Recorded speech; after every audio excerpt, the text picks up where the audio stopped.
পেশাব করার পর যদি পেশাব গায়ে বা জামা কাপড়ে লাগে, এরকম লাগছে এরকম সন্দেহ হয়, তাহলে কি এরপর ইবাদতগুলো জায়েজ হবে? দেখেন, পেশাব করার পর সুইয়ের আগায় যে পরিমাণ পানি থাকে, সুই আছে না, সুইর মাথায় যেরকম পানি থাকে ওইরকম ছোট ছোট ছিটা আসে না কিছু, এগুলো যদি আসে 2-4-5টা বা এরকম ছিটা যদি আসে আপনার কাপড়ের শরীরে, নাপাক হবে না। এটার কারণে নাপাক, এটার কারণে অহেতুক পেরেশান হবে না। তবে এগুলোর যেন না আসে তার জন্য সতর্ক থাকতে হবে, কারণ ফাইন্না আম্মাতা আযাবিল কবরি মিনহু, নবী সাল্লাল্লাহু আলাইহি ওয়াসাল্লাম বলেছেন ইস্তানজিহু মিনাল বাউল, পেশাব থেকে তোমরা বেঁচে থাকবা, সতর্ক থাকবা, কারণ বেশিরভাগ কবরের আযাব পেশাব থেকে অসতর্ক থাকার কারণে এবং চগলখুরি একজনের কাছে আরেকজনের কাছে লাগানোর জন্য, সবার কাছে যায় ভালো থাকে পিছনে বদনাম করে, এই চরিত্রের কারণে আর এই পেশাব থেকে অপবিত্র থাকার কারণে বেশিরভাগ কবরের আযাব হয়। এই জন্য পেশাবের ফোঁটা থেকে বাঁচে থাকার চেষ্টা করবেন। দাঁড়ায় যদি সরসর করে পেশাব করে দেন তাহলে ছিটা বেশি আসবে, এই জন্য বসে বসে করবেন এবং উপযুক্ত জায়গায় করবেন। তারপরও যদি ছিটা চলে আসে, ওই যে সুইয়ের আগার পরিমাণ এরকম ছিটা আসলো 2-4-6টা, এতে কি হবে না, নাপাক হবে। সতর্ক স্বরূপ পায়ে আসছে, পাও ধুয়ে ফেললেন, শেষ।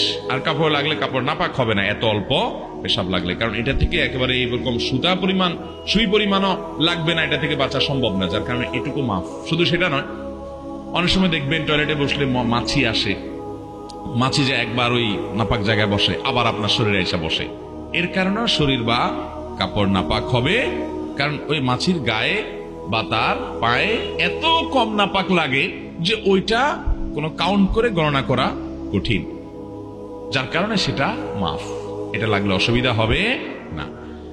এর বাইরে যদি মনে করেন পেশাব অনেক বেশি লেগে গেছে, একেবারে 1-1.5 পরিমাণ আরো বেশি লেগে গেছে, এরকম নিশ্চিত হন, তাহলে তো নাপাক হবেই। তাহলে যে জায়গা নাপাক হচ্ছে ওই জায়গা ধুয়ে ফেললে আপনি নামাজ পড়তে পারবেন।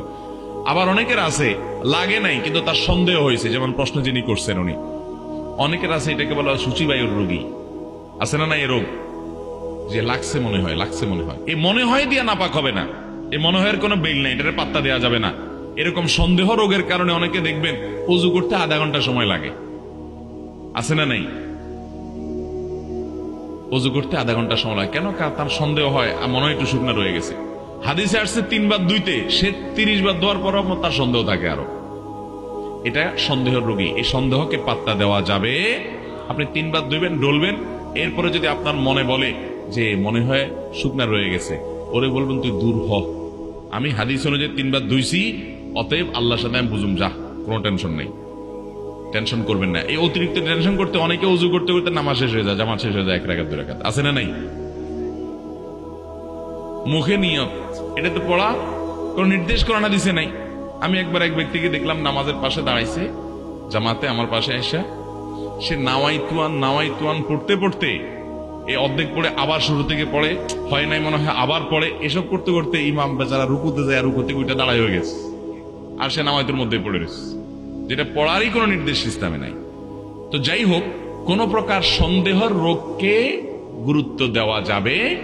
হ্যাঁ, আপনার প্রায় এরকম হয় না, হঠাৎ করে মনে হচ্ছে পেশা ভিজা এবং কাপড়টা মনে পড়ে গেছে, সন্দেহ হচ্ছে, তাহলে ওটাকে ধুয়ে ফেলান, বাস শেষ। আর যে ছিটার মতো পড়ে ওটার কারণে নাপাক হবে না।